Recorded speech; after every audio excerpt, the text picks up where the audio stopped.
Maayong buntag, guys. Maayong buntag, everyone.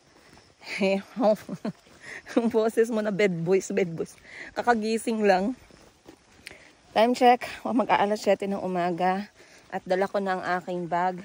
Ako ilalayas na, guys. Pinapalayas na tayo. Pinapalayas na tayo ng panahon. Wala tayong magagawa. Ayaw mo pa sanang umalis. Pero kailangan ka na ng panahon. Kaya minsan may mga bagay talaga na hindi natin kontrolado. Pero huling silip sa probinsya ni Maring Sara. Ganda, no? Yan si Tabitha. Tabitha, say hello. Hello. And of course, the sunrise is here on our left. At naantay na lang namin ang aming sasakyan. Actually, public transport, guys. Pero susunduin kami dito. Kay 4 man kami magsakay. Sunduin kami door to door.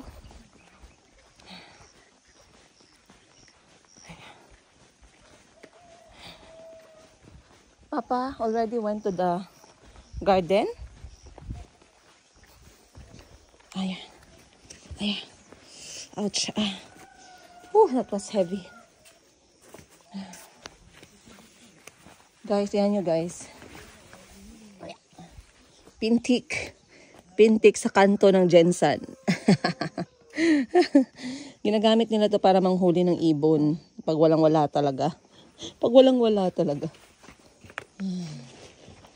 So, aalis na kami. At sabi ko sa sarili ko, hindi ako aalis nang wala akong mga huling video dito sa paligid ng probinsya ni Maring Sara. So, samahan nyo ko.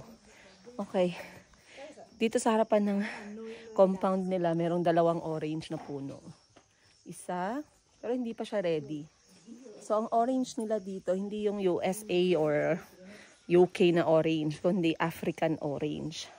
Para siyang pomelo. Hindi rin siya pomelo. Para siyang orange, pero green and yellow. Ganon.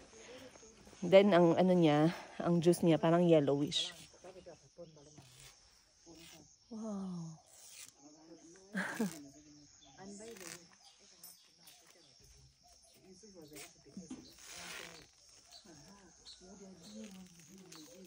Amazing. Then, dito na side ay tulugan ng mga batang lalaki. Ayan ang kanilang bahay. Bahayan, sabi nila base daw nila yan. Nakakatuwa ang mga bata. Then, ito ang puno na 45 years old na, tinanim ng lolo ni Maring Sara Pedun. Dahil sabi niya ang puno daw na to ay pagkain ng lahat. So 45 years later, guys, umulan, umaraw, January hanggang December, walang linggo na walang hinog na bunga. Imagine. At talagang pag sinabing fene or langka, maalala mo talaga yung lolo ni Maring Sara. So I heard a lot of stories about this langka na puno. Dahil nga marami silang alaala dito sa lolo nila. So finally, that story came to life when I reached the province of Maring Sara Pedun, her own compound here. Kasi nakita ko itong puno ng langka. And every time na nakikita ko siya, every time na nakaupo ako dito sa baba, kasi gusto kong magtambay dito, parang naaalala ko yung lolo ni Maring Sara. Kasi ang dami-dami niyang stories about sa lolo na matanda na daw pero malakas pa. Ngayon wala na ng lolo ni Maring Sara. Pero it was planted 45 years ago. Imagine, guys. At lagi po siya, may picture pa sila nito na halos wala ng space, guys. Puros na lang bunga. Pero nakitaan nyo, hindi talaga siya nawawala ng bunga. And doon, mga bahay na yan ng mga pinsan ni Maring Sara, ng lola ni Maring Sara, mga in-laws ni Maring Sara, tsaka yung tatay ni Maring Sara, doon mismo natutulog. Ayan, yan ang bahay ng kanyang lola. So siya na yung nag-take over ng bahay ng lola niya nung namatay yung lola ni Maring Sara. At yung kusina, alam ko mamimiss ninyo yung kusina. So tara, mag-ikot tayo saglit.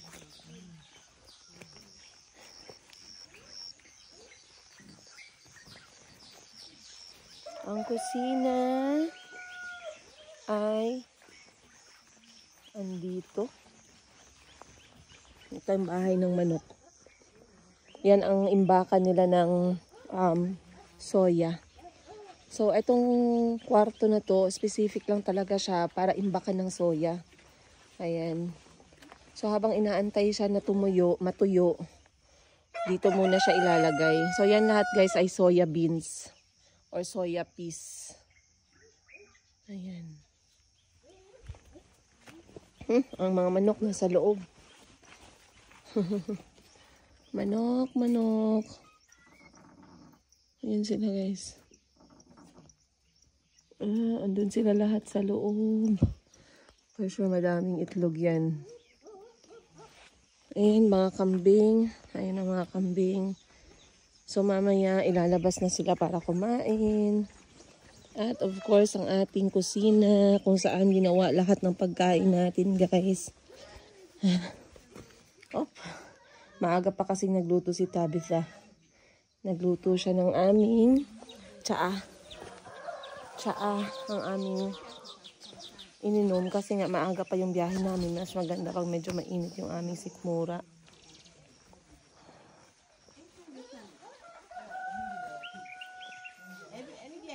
So, meron mga nagtanong, no? May mga tanong na hindi ko nasagot.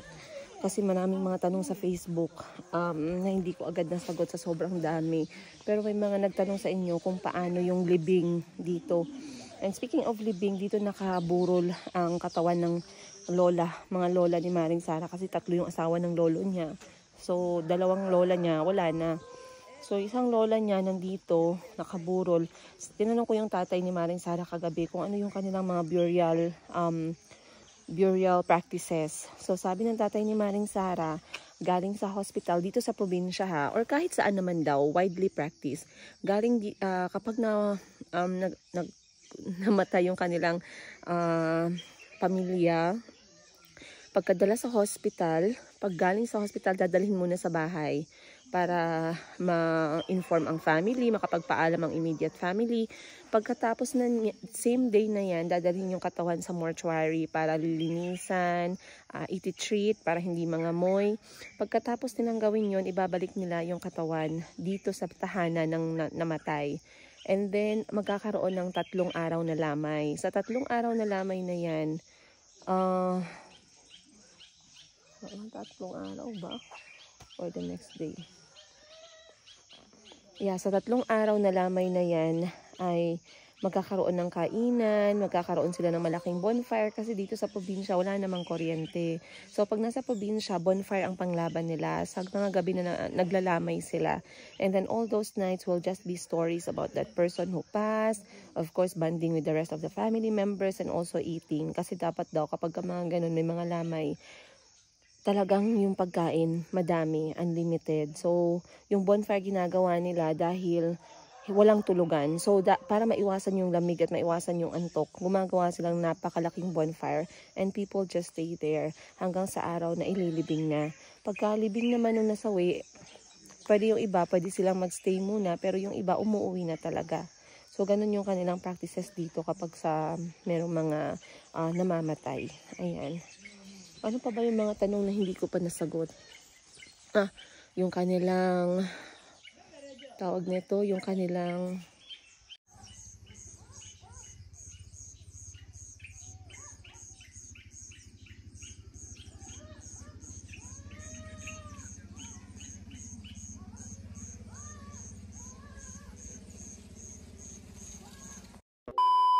chicken, let's go.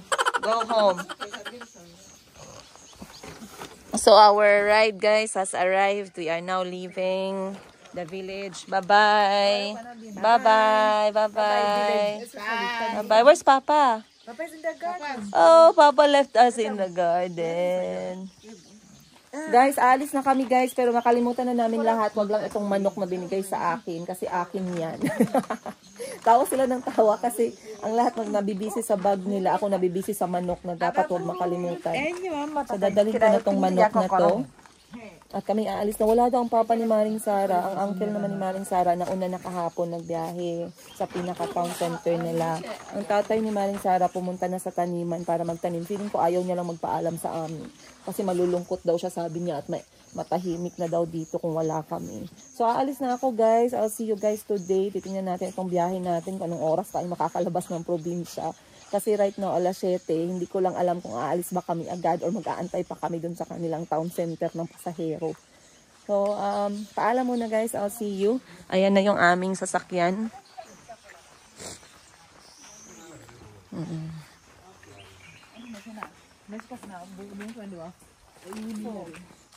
There's sliding door naman to guys. Ang sasakyan namin.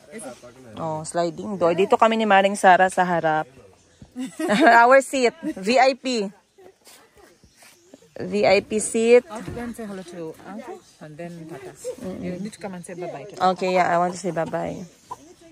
Then dito nakaupo si Salome at saka yung kapatid ni Maring Sara, si Lois. Then dyan mga ibang pasahero na dyan. But this one can sit 4 daw dito. Minsan 5 pa nga. Doon 5 din sa likod. 10. Dito dapat 2 lang pero nilalagyan nila ng 4. So good luck. Ay, dyan namin nilalagay yung aming mga bit-bit.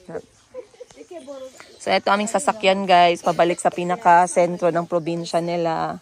And ayan na yung gamit namin. Oo. Magpapaalam muna kami. And a few moments.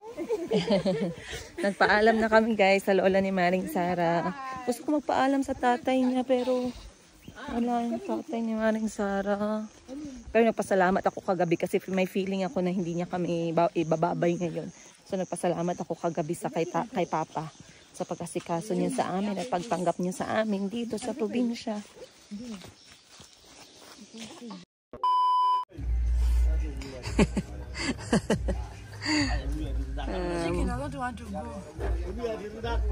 They catch.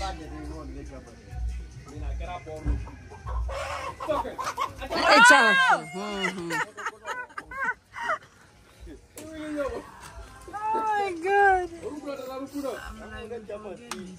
Oh no. It is not meant for us, o ba?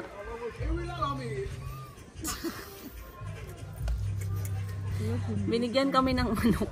Yung manok ko guys, nakalabas ng kotse.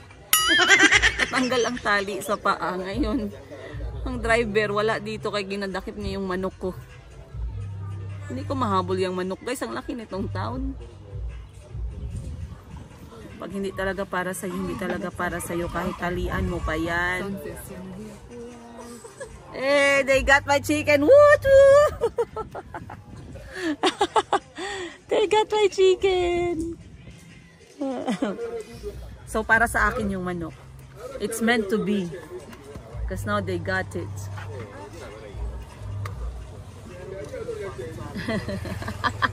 Yalama. Ah, yalama, yalama. Kalau tu san ni tu. Banyak je pun ni yang dia. Lupa dulu. Ang muna lom na te. Wala na wala. Ang suwan ko sa iyo.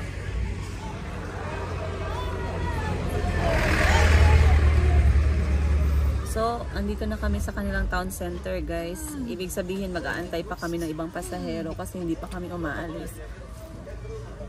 So, parang sa Pilipinas lang din, no? Chichikahan at chichikahan kanila. Saglit lang, dahil lang, aalis na. Pero 1 hour later, hindi pa pala umalis. And time check, 8:12 ng umaga. At ngayon ay araw ng Sabado, so walang pasok yung mga bata, mga estudyante ngayon. Merong iba pupunta ng eskwelahan ata kasi may mga dalang bag din sila. Siguro sila yung mga nasa higher level. Nag-iisip ako kung bibili ako ng chapati for breakfast. Pag aalis na yung kotse, saka maiwan tayo. Okay guys, time check 9 o'clock ng umaga. Mag-antay na kami ng 1 oras at kalahati. So hindi ko alam kung eto na ba yun. Aalis na ba talaga ang all? Nag-stop na naman kami. So kapag ka mga ganitong klaseng biyahe, very important na mag-mindset tayo para hindi tayo ma-inberna, hindi tayo magalit.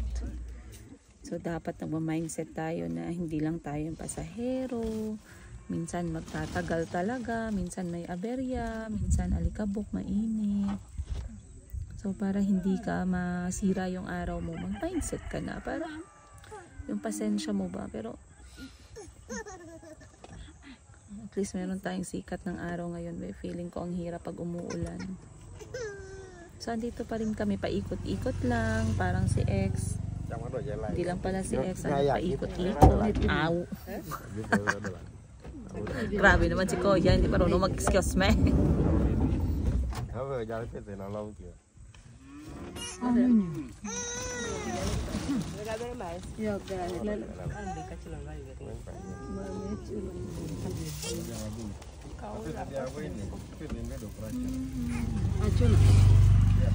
Sarap umibig.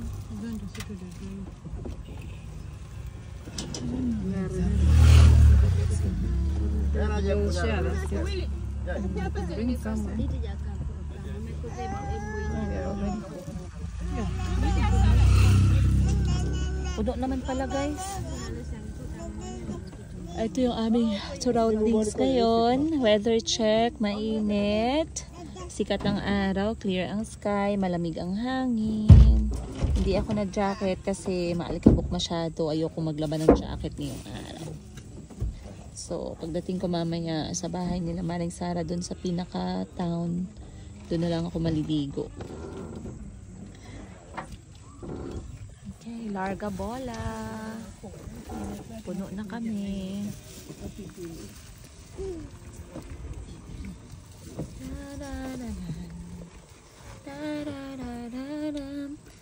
9:13 ako kasi nakikinig ako sa instrumental music ng yung isa sa favorite ko ngayon na pinapakinggan is yung kantang Tagalog na worship song na Lilim.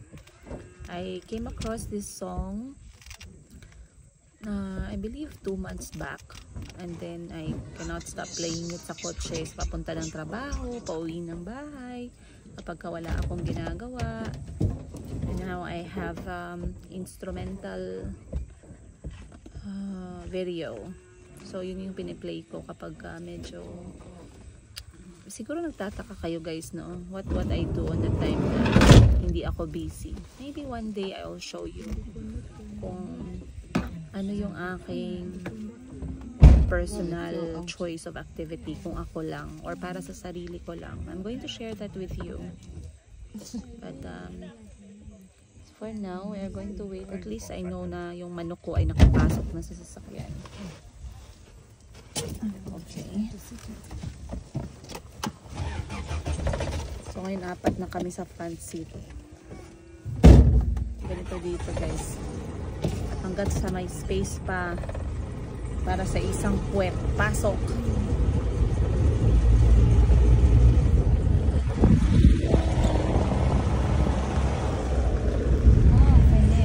Ang dami tulad. Wow! Ang dami tulad ng film.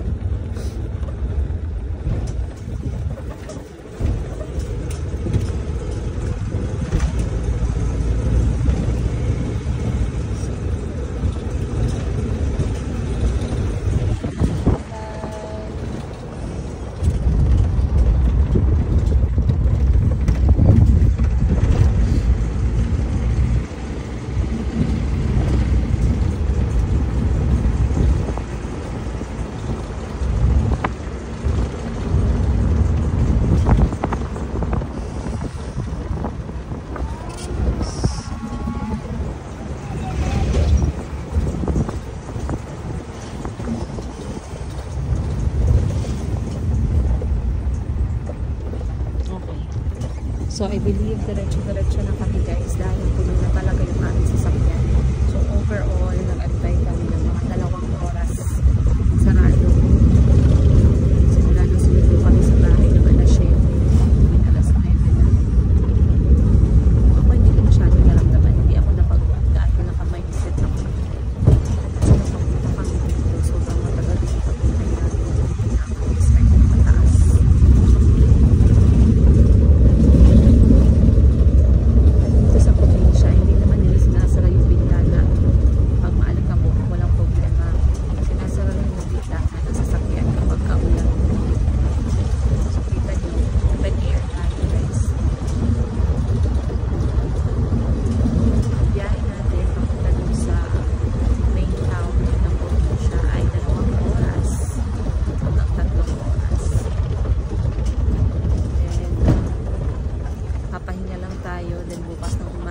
schedule ng bus pabalik sa Kampala. So, pabalik ng Kampala bukas, 6 na oras hanggang 7 oras yung biyahe natin. Amazing experience.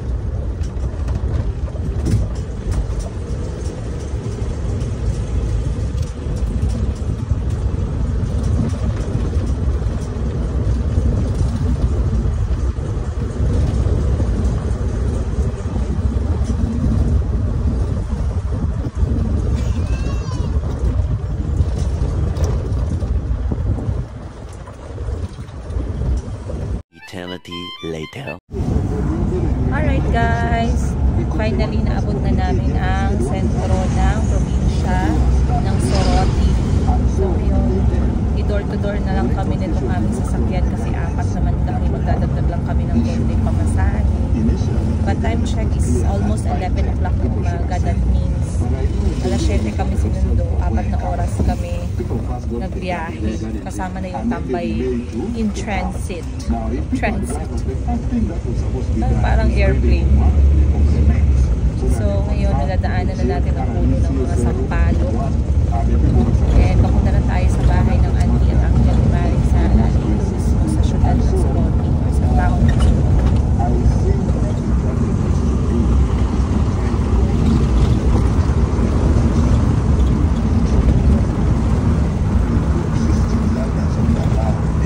That's from your tree. The lemon. It's from your tree. The elected officials have interest. It becomes difficult. I can assure you, for me, my observation this election is that you need to have two things. You need to have money, and then you need to be violent. That is what I feel really. We want to put some on the ground. Because for us in Poland, I can assure you, it became a race between two people. But it's because all these candidates have their guns. So when I'm reports we have food went like 2-3 times in the same line. I stand in front, then again I am behind, then again I am behind, I am down. This is where we got our matoke that we never had. The matoke that got away.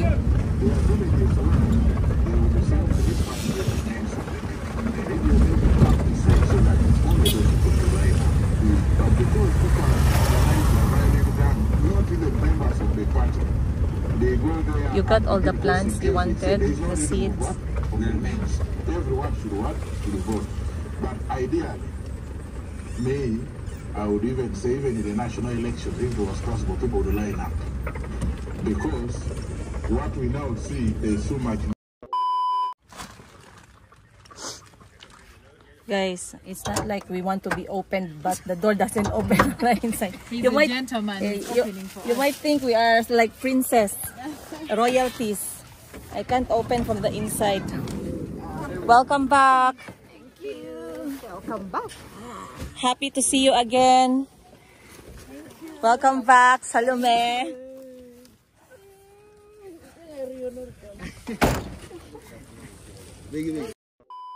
Guys, sinama ako ni Maring Sara sa lupa niya mismo. Ito talaga bahay niya na, ayan o. Bahay niya dito sa probinsya, pero hindi niya masyadong inuuwian. So, it's the first time na sinama niya ako dito para ipakita yung kanyang nasimulan. Tapos gusto niyang dagdagan yan at saka dito banda yung kusina. Wow! Is it ready? Yeah, because almost. I can see that they are now very well spaced. Lois got a fresh sour soup from their tree. Wow, this is the green thing is yours? This area? Yeah. Wow, very nice. It's good for kids too. It's good for the children. Your mom is not there? This is mine. No, that where are they? No, my mom is her neighbor.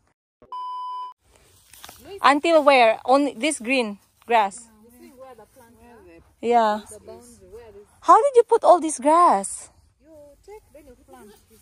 You just take, even just, actually this grass is from Lois's place. Yeah. Wow. For how long now you've been Having, this? the grass is not too long. Not too long, it's been, the grass spreads easily. Wow. There you go. just spread easily. This is nice. Good for the children. The other uncle. Yeah. I have 2 boys who keep for me this place. So you see, I need to fence because goats, cows. Yeah, they can come. So this is where the plan is coming. How about that buildings there? Not yours anymore. No, mine is that tree. The trees. Between her and there's a road. Yeah, some space there. So dito plano nilagay ni Maring Sara yung kanyang outdoor kitchen, open area kasi gusto niya daw luto-luto ng kanyang mga gamit ng kanyang mga tanim, mga herbs dito sa Africa, sa Uganda, guys. So yung dalawang room, start up lang yan para quarter ng kanyang mga relatives or sino yung nagme-maintain ng kanyang lupa. But this is how big it is. Simula doon sa may mga yellow na tanim, ayan, hanggang dito. This is rectangular. Hanggang dyan sa dulo, hanggang doon sa may puno, sa may corner. Hanggang doon sa may corner na yun na may flower na purple. Ayan. So, rectangular siya na lupa. Tapos, tinaniman niya ng parang Bermuda grass, ay Carabao grass. Tapos, kumalat na siya over the years. So, buong place, Carabao na.